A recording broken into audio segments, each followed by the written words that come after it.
Christmas differently ज़रूर मनाया जा रहा है, क्योंकि जिस तरीके से पहले हमारी आज के दिन पूरी दुआ हम चढ़ाते थे, आज हमने वैसे नहीं किया। हमने इस दुआ को 3 भागों में बांट दिया था, ताकि सोशल डिस्टेंस का हम ख्याल रखें।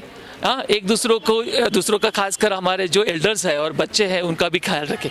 तो इसीलिए क्रिसमस अगर हम देखा जाए तो पूरी तरह एक पूरा समुदाय, एक पूरा कम्युनिटी करके हम नहीं मना पाए।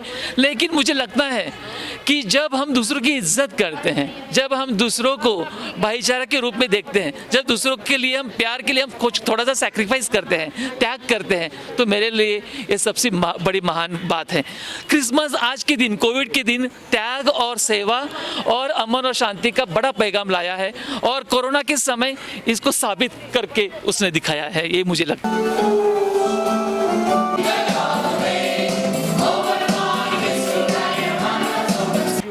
वही तो हम सबकी, हर एक इंसान की कोशिश रही है ना, कि हम चाहते हैं कि खुदा हम सबको हिम्मत और ताकत दे, भरोसा दे, हमें से वो दिलासा दे, वो आसरा और भरोसा दे, और कहे कि वो हमेशा हमारे साथ है।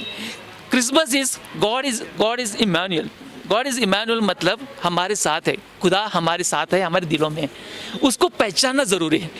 जब हम उसको पहचानते हैं तो वो खुदा हमारे सारे परेशानियों को मिटाने के लिए हमें हिम्मत देता है, और वही आता है भाईचारा, वही आता है प्यार, वही आता है सेवा, और वही हमारा आज का पैगाम है। अभी आज के दिन के